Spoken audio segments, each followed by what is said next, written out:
Hi, baby. Okay, so mom and dad, we're going to be doing your baby's newborn exam. So we want to make sure to keep your baby nice and toasty as we go through the exam. I have baby on a heating pad, just on a very low setting, so that we know that baby's going to be nice and happy. We've got her little blankie here, and sometimes I'll just hold baby like this just to create security for them. So we also just want to make sure that baby's on a safe surface, which baby is. It's on the bed right by mom. So what we want to look at is baby's head shape. So we're going to be checking the fontanelles and the sutures. We're going to be checking for open fontanelles in the front and the back and sutures that are overlapping. We're going to be looking at baby's head shape with knowledge that depending on if baby is sitting in the birth canal, it might be a little cone-headed, but that usually goes away within 24 hours. We're going to be looking at the baby's hair, so how the baby's hair covers its head, if there's hair anywhere else on its body, kind of just notate the texture and the color of that. Then we're going to be looking at face symmetry, so we're going to be looking at the baby's eyes in conjunction with where they sit to the ears, how close or how far apart, and how far up or down on the face that we're doing. So we're looking at that on this baby, and baby looks really good. So good job, baby. So we're again looking at ear placement, and we want to make sure that the baby's ears are up about halfway up on the head. So if they're lower, that can be an indication of a problem. But this baby looks super good. So good job.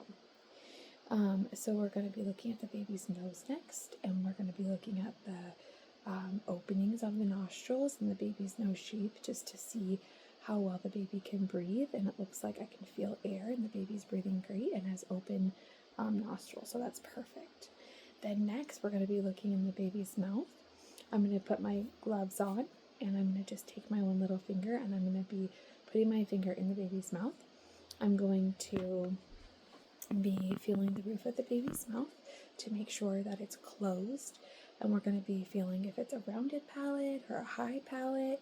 We're also going to be looking to see if the baby wants to suck while my finger is in its mouth, and then we're going to flip the tongue up, or I'm sorry, the lip up. We're going to be looking for the lip tie, if there's any lip tie, which is the frenulum, which is that little piece of skin, sometimes attaches a little extra. We're also going to be looking to see underneath the baby's tongue, and we're going to just see if that's also attached too far out. The other thing that I love to do is I like to take my pinky finger and I put it at the bottom of their mouth, and I push kind of in the back to feel underneath the back of their tongue. That lets us know if the baby has what's called a posterior tongue tie, which can oftentimes be missed. But your baby feels amazing, doesn't have any of those issues, so we're good. So now we're just going to be feeling around the baby's neck, making sure that the baby has good movement, that the clavicles are intact, which your baby has perfect clavicles. Sometimes I like to do a little stretch, kind of hold under the baby's head, because they've had a lot of work coming through that birth canal. So we just try to give them a little stretch, and maybe we kind of just rub down their chest and kind of help release some of those tense muscles.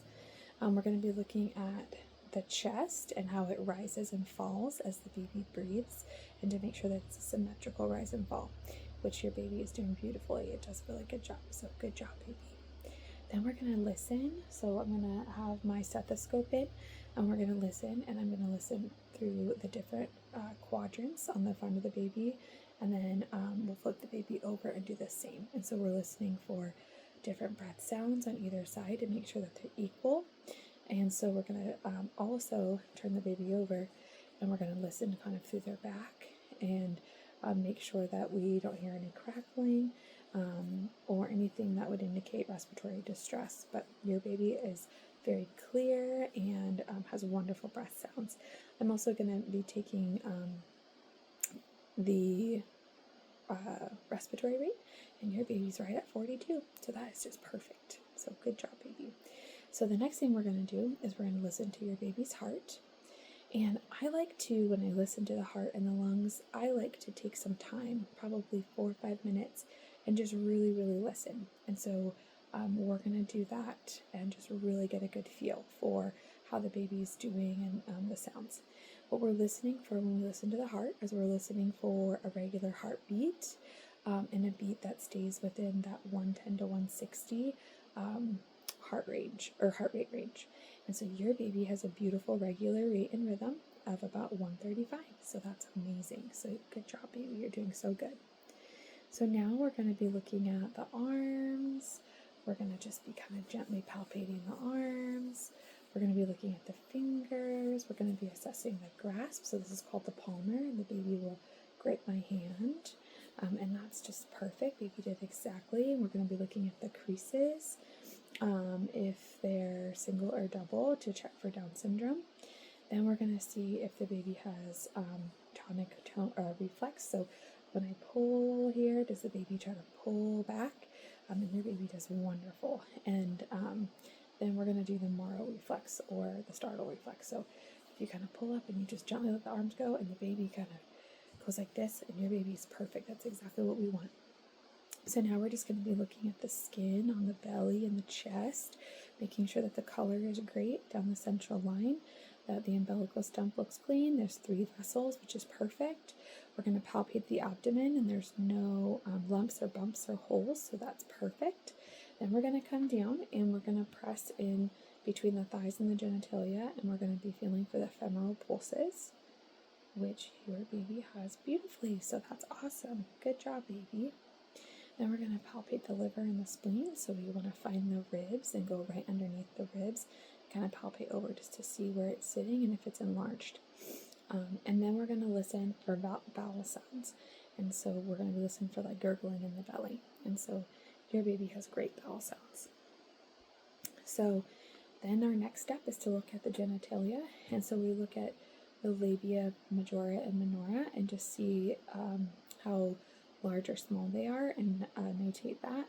And just also it's worth mentioning that sometimes baby girls have it almost looks like a small period. They'll have a little bleeding in their diaper.